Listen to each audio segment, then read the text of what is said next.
welcome to another episode of A Beer with Atlas. I'm Rich. I'm Brian. And this week, our friend Caleb English from TRS Healthcare sent us a few beers from his neck of the woods in Arkansas. Arkansas. Yeah. You ever been to Arkansas, Rich? I've never been to Arkansas. Man, I have. It's parts of it, especially where these brewers are from, so beautiful. Really? Yes, lots of rocks and trees, a big lumber and timber industries down there. There's parts of it that you drive through where there's just rock stands. So like people have tables set up in their yards, and you can just buy rocks, like nice, beautiful rocks. Like I'll take on the way down the highway. Oh. Every time you see a house, there's like tables full of rocks.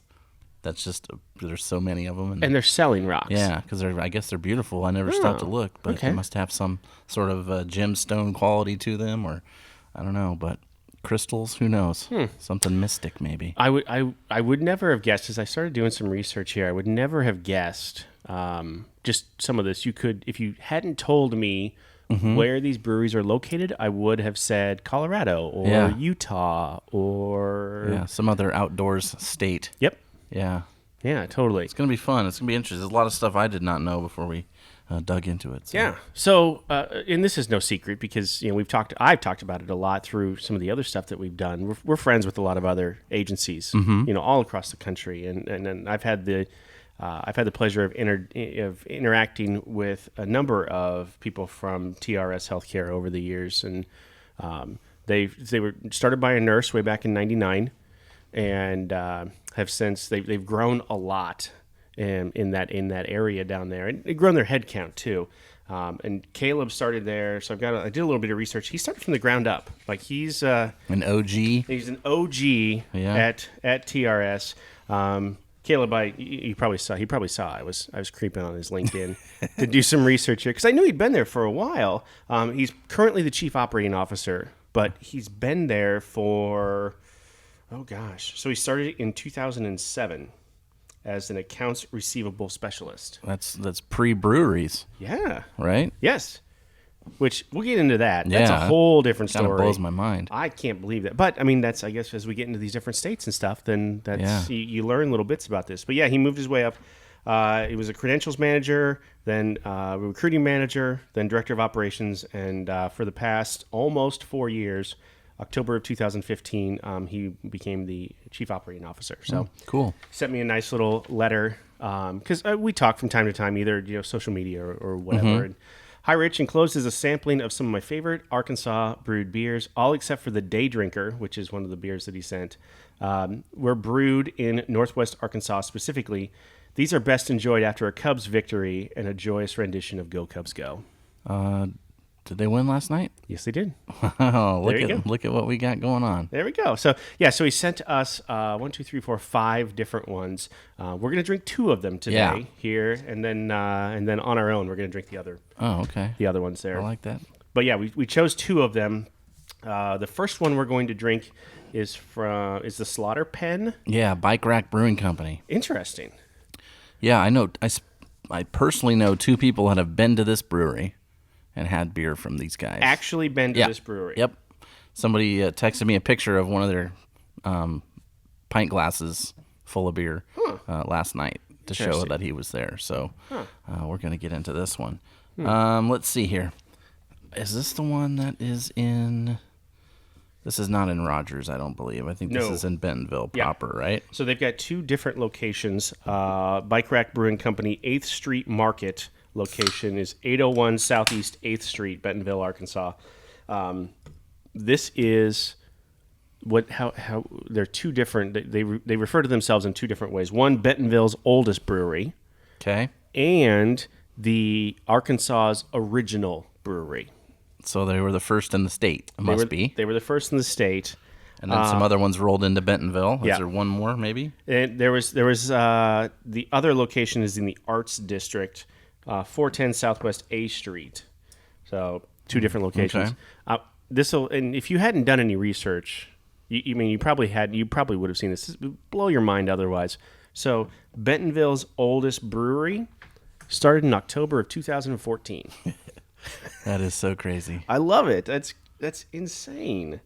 The citizens of Benton County voted to repeal prohibition in 2012.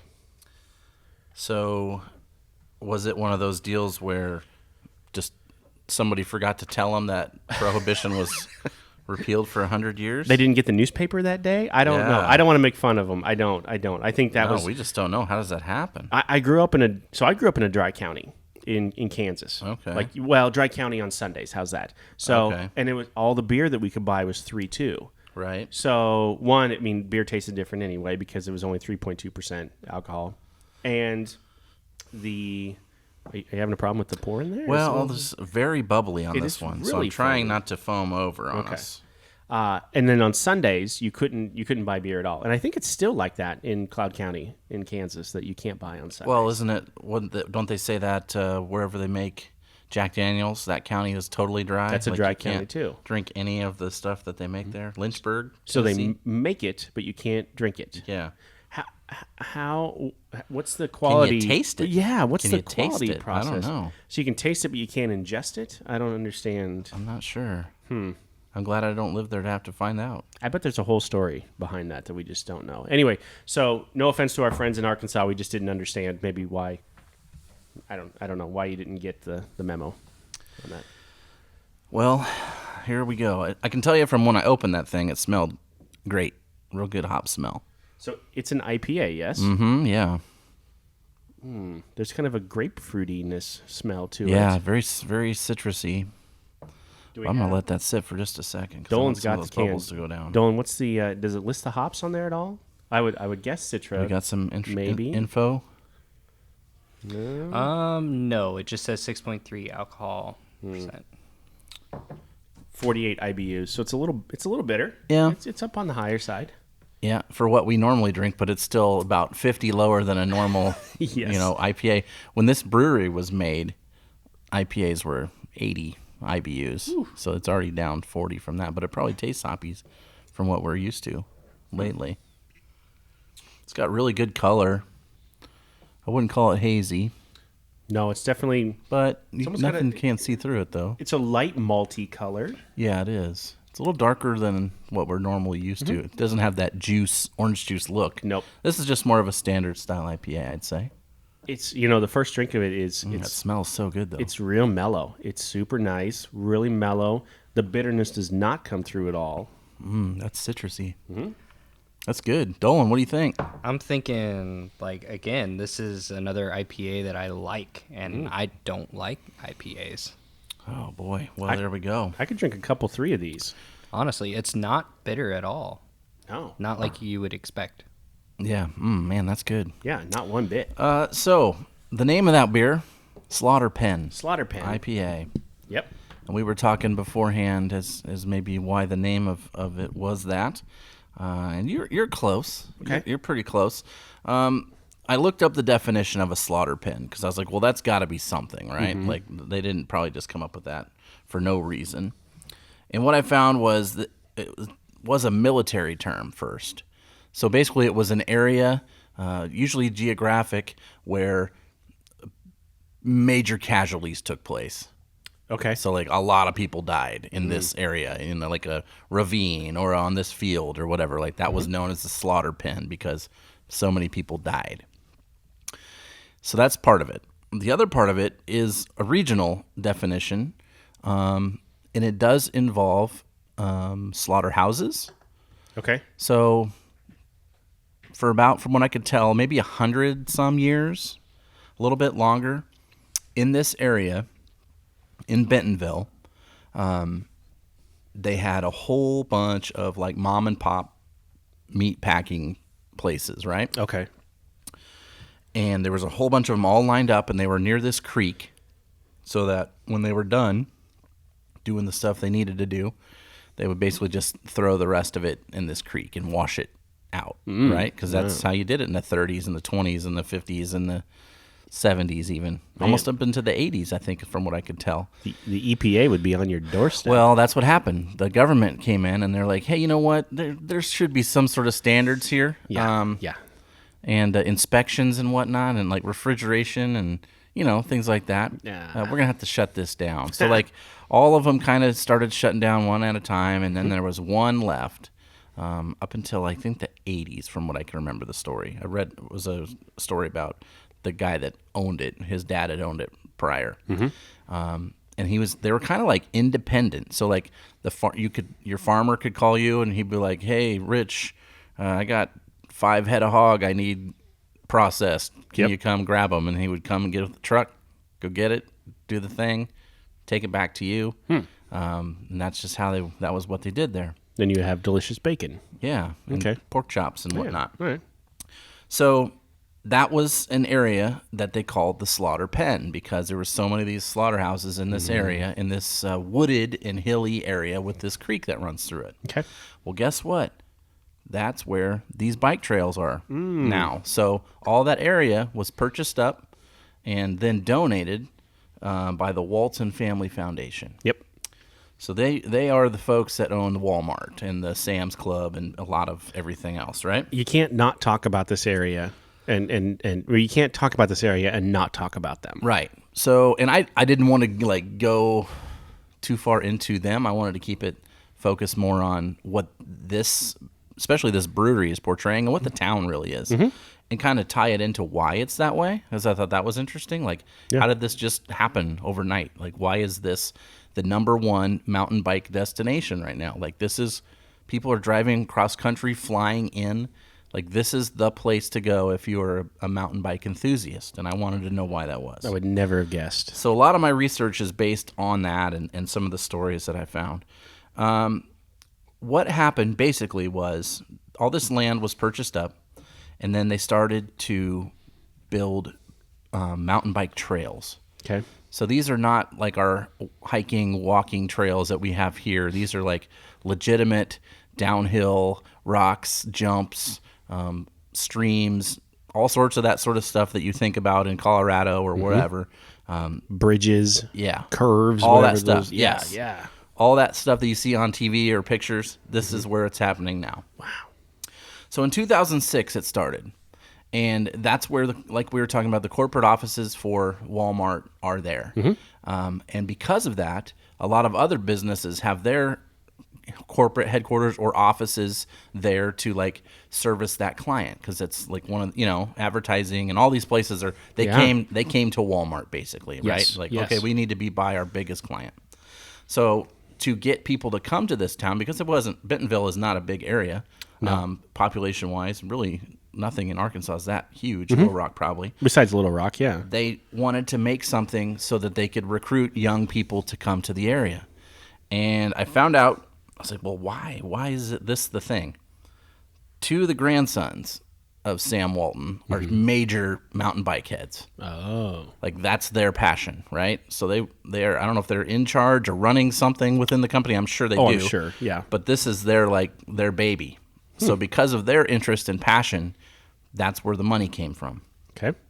So the Walton Family Foundation, not to be confused with like the Walmart stuff, like this is their charitable side or whatever else. This is all their money.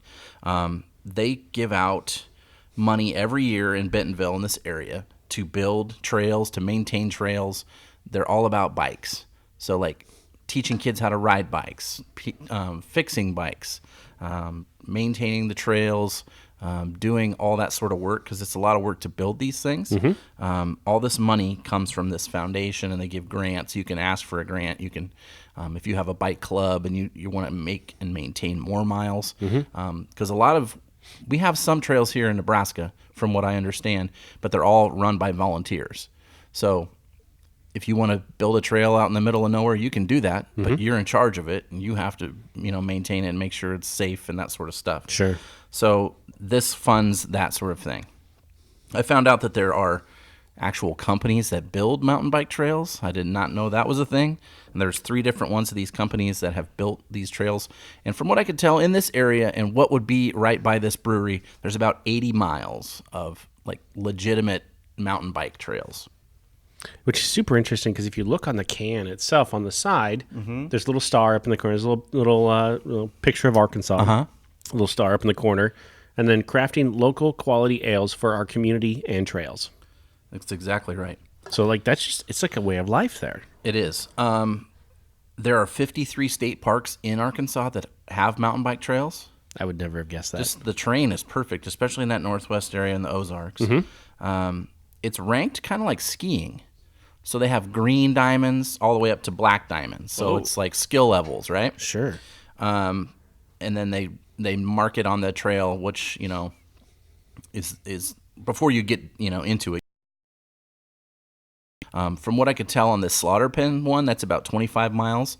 It all starts and ends at the same place. It's just how you get there is your skill difference. Oh. So there's some easier ways, probably for, beginners versus, super skilled jumping and hanging on vines and what I like Pee Wee Herman did. Crazy shit like that. Yeah. Makes sense. So interesting. it's one of those things, I guess, from what I can understand in the research I did, a lot of business travelers come there because of the stuff we were talking about before.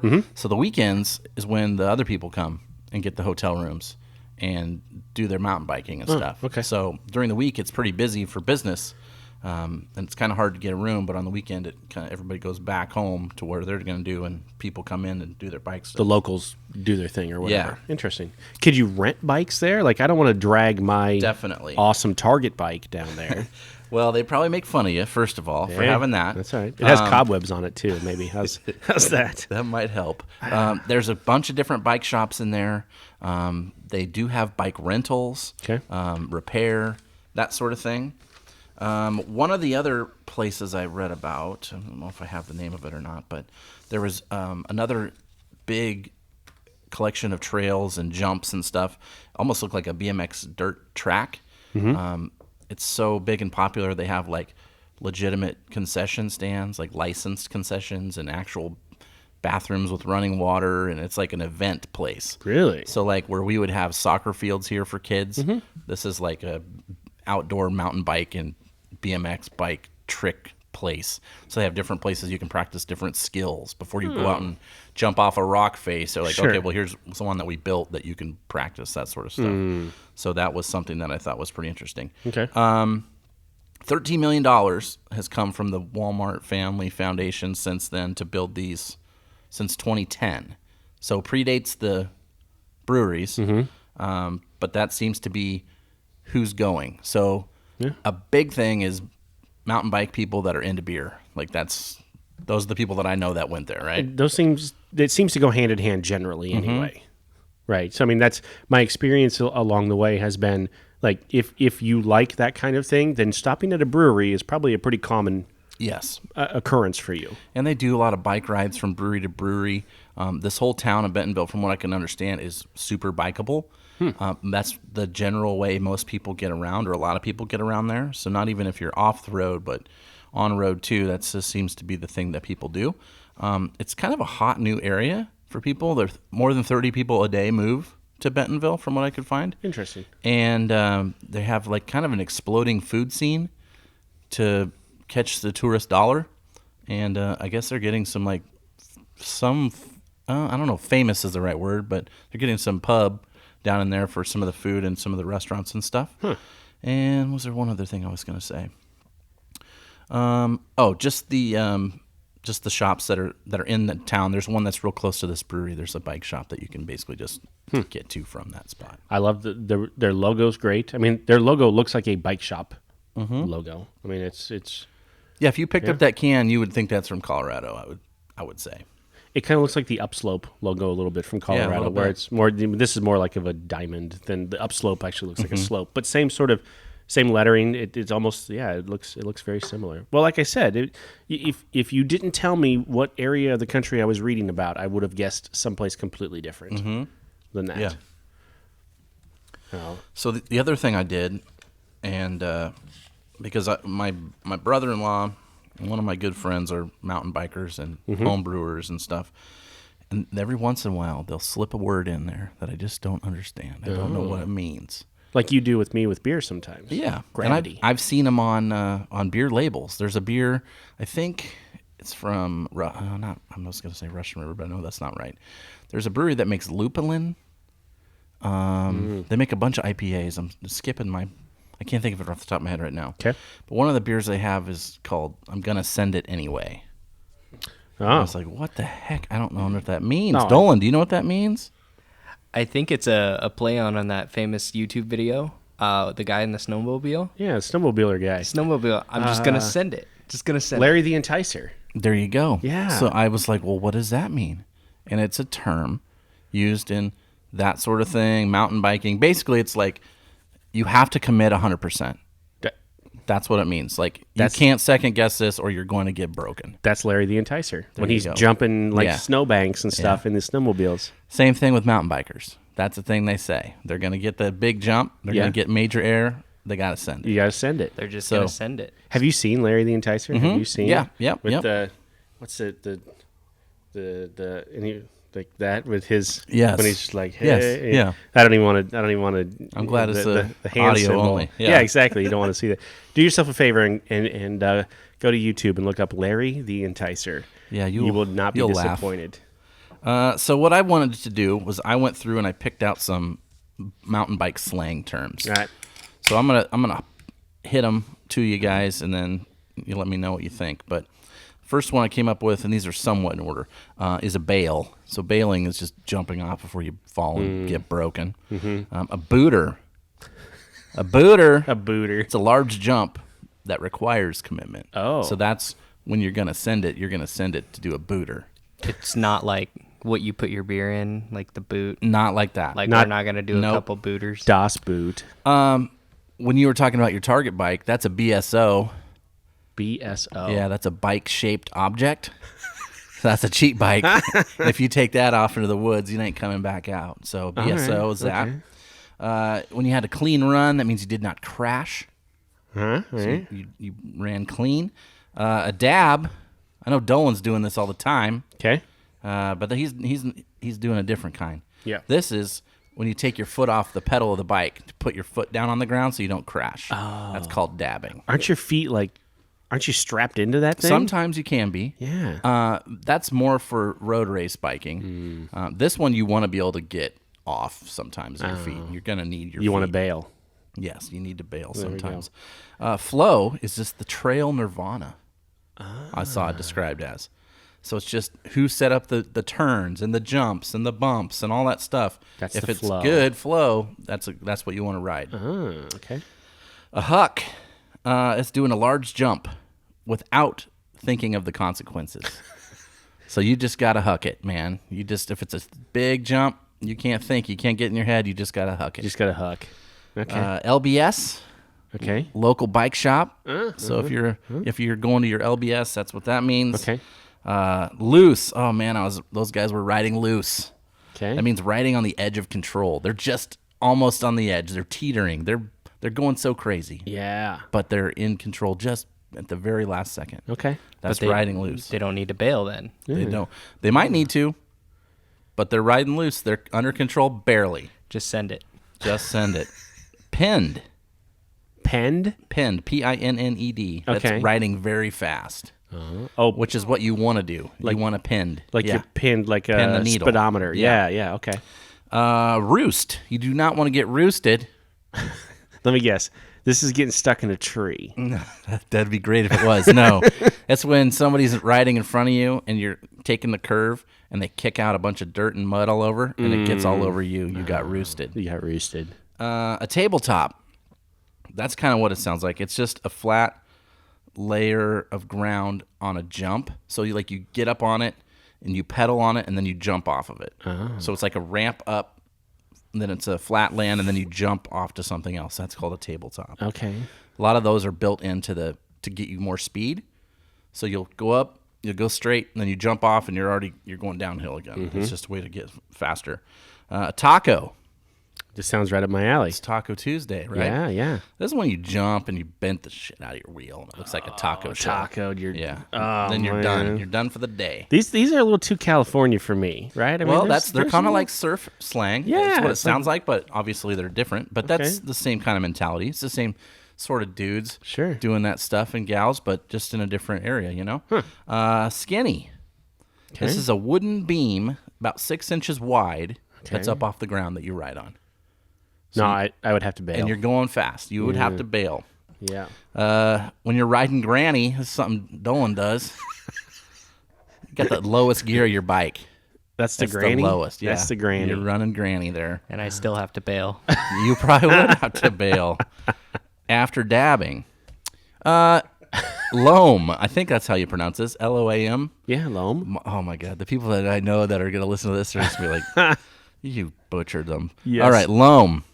This is what you want to ride, especially on these things. Okay. This is a mix of sand and clay, dirt, and decomposition that you find in the forest. Okay. It's very grippy for the bikes, but it doesn't kick up dust and dirt. So it's clean to ride, and it's fast to ride, and it grabs on your wheel, your tire. Okay. So you're not as likely to bail or biff or whatever. Sure. I'd say biff. And then we talked about Send It. We already did that one. Was that the last one I got? I think that's it. But those are some of the terms. So I did some research on those. I love that. That's freaking I'll try to awesome. throw some of those into my regular vocabulary. I would use bail anyway. I don't know. That one we know. Yeah. Right? Let's talk about my BSO because here's Yeah. my this is I like to think I could ride a bike. Right. I mean I can. Let's not make any mistake. I can ride a bike. So I got a Target bike, right? A little Schwinn, multi-gear. I don't even know. I'm probably embarrassing myself. Don't here. ride at Granny. Yeah, I'm riding Granny a lot. One time, so there's a lake right by my house, Zorinsky Lake, and it's probably a good 5-6 blocks, and then there's probably a couple miles worth of trail around the lake or whatever. So last summer, when my wife went out of town, Maddox and Jenny went to Colorado, and I stayed back to work. I took my bike out on a Saturday, and I rode from my house around Zorinsky and then rode back home, and I thought I was going to die. Yeah. Like, that was I pushed it. It was too much. Right. Like I was seeing spots, and Oh, yeah, that's not man. good. And it was super hot anyway. Yeah. And so I thought, well, this is good for me. I just shouldn't go do as much. So my goal this summer is to ride it twice.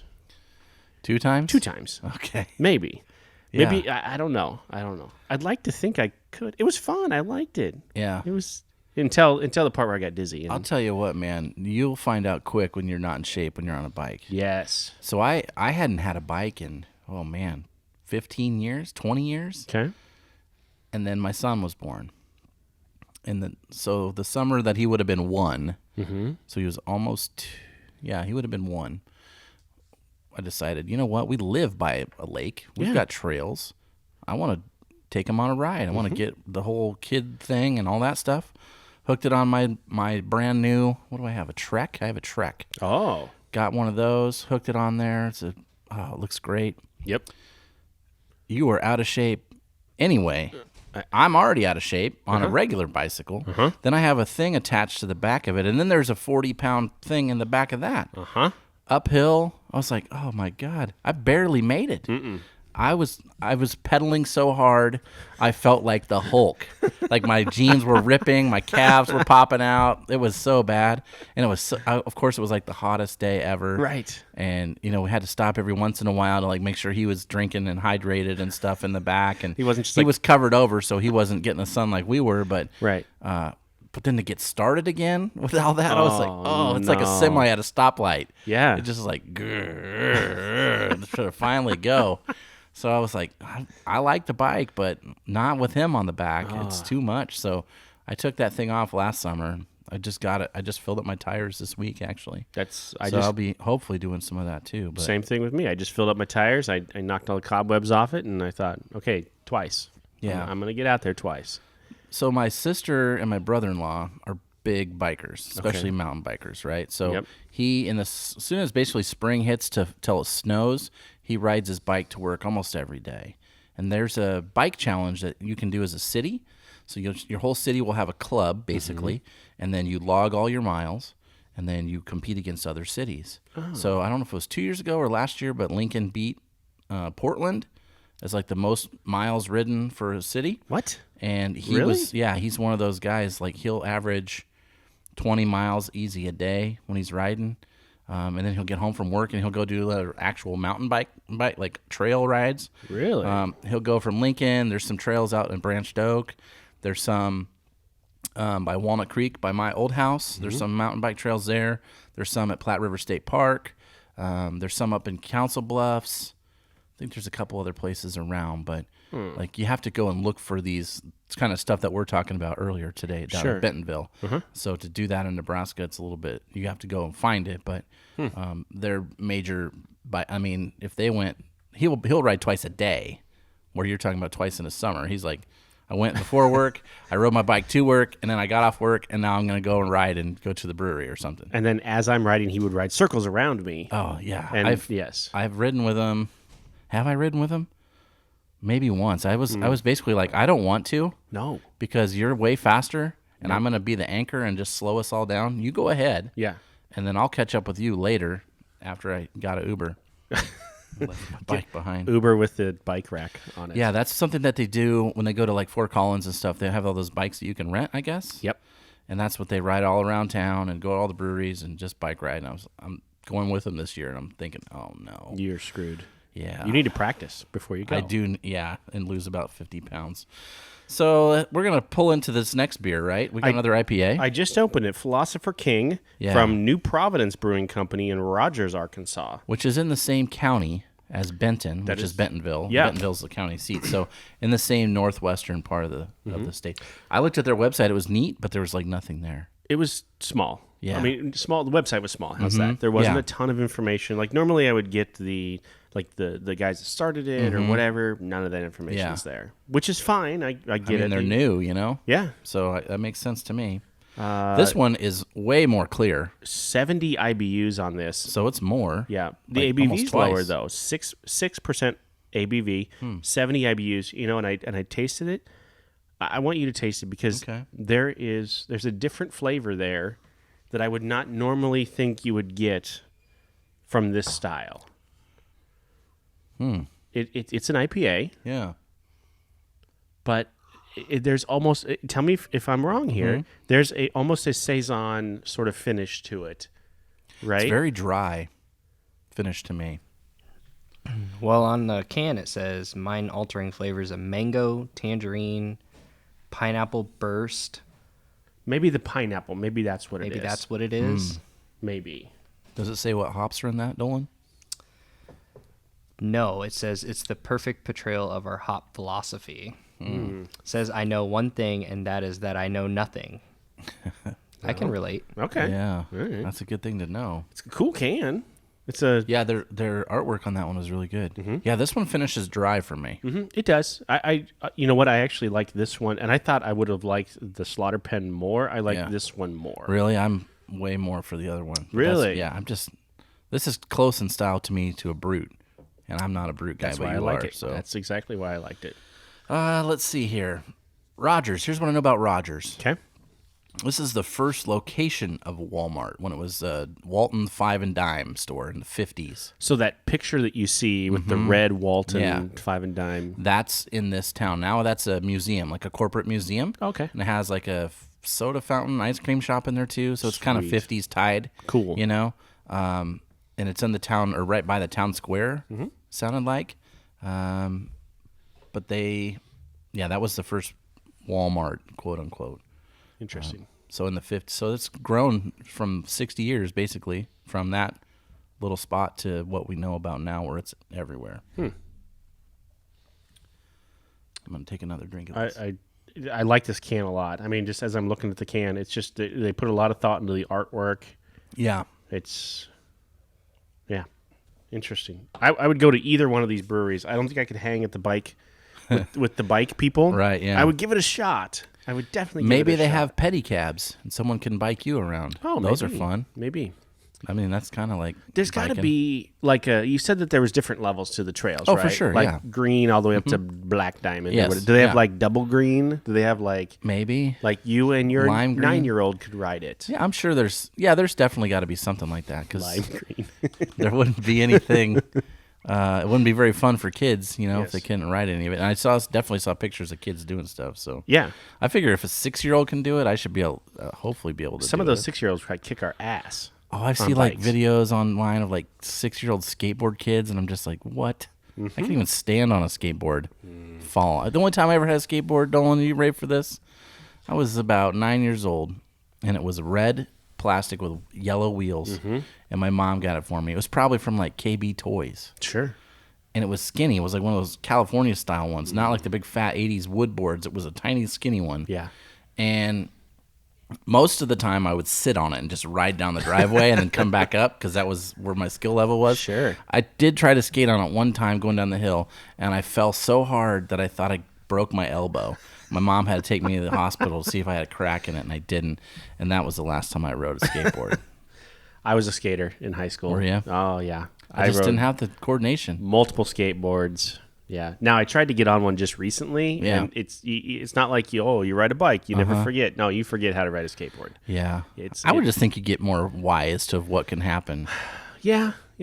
Were you a street skater or a ramp skater? Street skater, not a ramp skater at all. No, definitely street skater. One of my best, probably my best friend, was a big time skater back in the day in Lincoln. Okay. And was, I don't know, semi-pro, pro. He was in. He's been on some videos. Like he's met Tony Hawk and some of those guys. So when we were roommates and we would drink a couple of beers, not craft beers because that wasn't a thing back then. Keystone Lights. When we were drinking those 30 Stones, I had Tony Hawk Pro Skater maybe 2, Yes. PlayStation. Oh, yeah. And we would play it, and he was not a video game guy.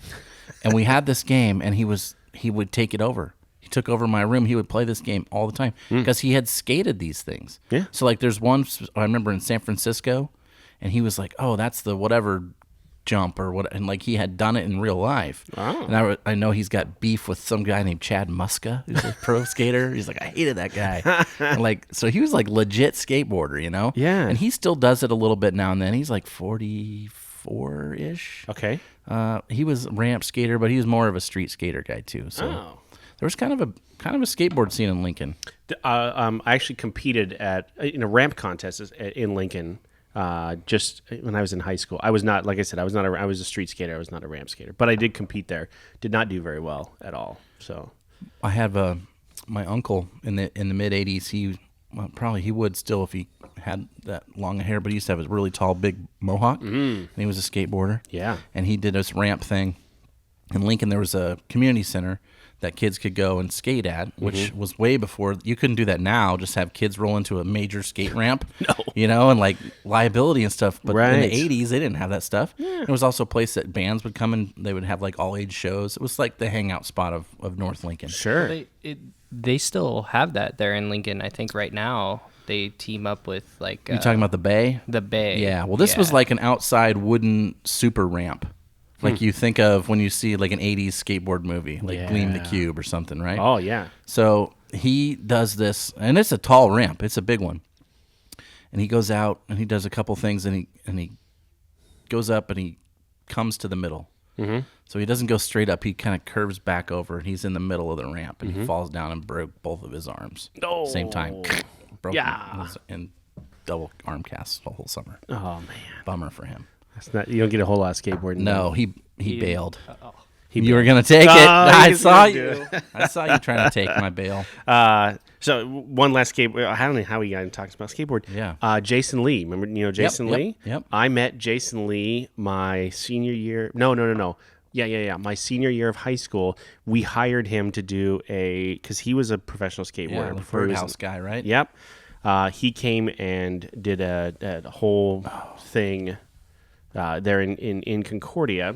Like skate, we built like a couple ramps for him and stuff. Did like a demonstration for Fall Fest. That was our big fall thing. Wow, before he was Earl. Oh, man, before he was My Name Is Earl. Yeah, and he knew Crabman. Yeah, we hung out with him the whole day. God, he was awesome. Yeah, I think he's still a skater too, from what I understand. And so after that, I bought a Jason Lee board. And yeah, I was always a fan. Wow, Yeah. we went down the rabbit hole. Yeah, But we're not done yet. Guess what? I got another tie-in for Rogers. Dolan probably knows about this. I know you're going to know about this. Okay. Christmas Story. Oh, yeah. What do you think of when you think of Christmas Story? You're going to shoot your eye out. You're going to shoot your eye out Yeah. with a Red Ryder BB gun. Uh-huh. Those are made in Rogers, Arkansas. Still Still to this day. there's still a Red Ryder BB gun. The Daisy Outdoor Products Company makes Red Ryders. Okay. And they've been making them since 1939. Do they still have a compass in the stock? It still has everything like it was. It has Okay. the iron sights. It says just like your dad used to have right on the box. It looks Get just the out. same. So I did a little research on that because I was like, oh, I love that movie. Yeah. Right? And this is one of the other products of this town. Besides Walmart, this is Daisy outdoor stuff. Okay. Also, JB Hunt Trucking, if you've ever been on the interstate, that's down there. And then Tyson has a real big regional chicken thing. So those are the big employers of this area. Somehow I'm not surprised. So Red Ryder was in a comic book. He was a Western, like a cowboy hero. So he was like Roy Rogers, but like a DC version, we'll say, right? Sure. So okay. he's Red Ryder's a dude. Okay. And that's how that gets the name for the BB gun. Was Black Bart his I wish. enemy? No, I wish. So they made him in 1939. Then they stopped during World War II because they needed the metal and whatnot. And then they started back up again. And when they started back up, they were selling 1 million of them a year for about 4 years. Like they sold a ton. Like every kid had one. A million. A million. Can you imagine selling 1 million of anything? Especially BB guns. Year after year. Wow. So in the 50s, they moved from Rogers, the company, and went to Michigan. And then they came back I think it was the 90s. They moved back to their hometown. Huh. Okay. And in the 80s, that Christmas Story movie came out, and that kind of like lit a fire on everybody, and they got the nostalgia. And Sure. We're buying them. The one in the movie is not the one they sell. That's not a Red Ryder. So they're calling it that, but that wasn't a model that Daisy made. I wish you would never have told me that. Sorry, I can't. I mean, Dolan can cut it out. Yeah, for real, because that movie is why I begged all year to get a Red Ryder BB gun from my dad. And I did. Did you? Yes. Was fun. it like that kind? No. It was a different one. Well, I guess it's just movie magic or whatever. Like none of the snow is real. The snow is like soap flakes or whatever. Well, he had the soap in his mouth. Yeah. Stupid movie magic. Yeah. Bullshit. So it'll hold 650 BBs, Red Ryder. That's a lot of BBs. And it'll shoot 350 feet per second. Wow. Which is pretty good. You will shoot someone's eye out. You will. And hopefully not your own. No. Don't shoot it at people. That's what they say on the website. Well, I read there was some safety things, and one of them was don't shoot at people. A BB, you know what it stands for, Dolan? Ball bearing. BB. But if it's an airsoft gun or plastic, a BB stands for bullet ball. So still BB, just the difference, not metal. bullet ball. Okay. You know, there's a BB in Nebraska, not too far from here. Like BEEBE, something like that, right? Yeah. BB. There's B Nebraska. Yeah. Don Beebe was a really good football player. Played for the Buffalo Bills. Don Beebe. Yeah, he was like Special teams. Yeah, I Crazy remember that. little white guy. He Played was on in the special Super teams. Bowl those 4 years they lost, right? Yep. Yeah. That's unfortunate. If there's any, It's like the anti-humble brag. It was like this humble burn. Oh yeah, when they lost 4 Super Bowls in a row. Yeah, that guy. I apologize to our friends in Arkansas. We have gone off a couple tangents here. And You know what? That's what happens when you drink beers and share stories. that's true. That is true. Because I always feel like these shows are, if we were just sitting at the bar, and if I knew this stuff already, Yep.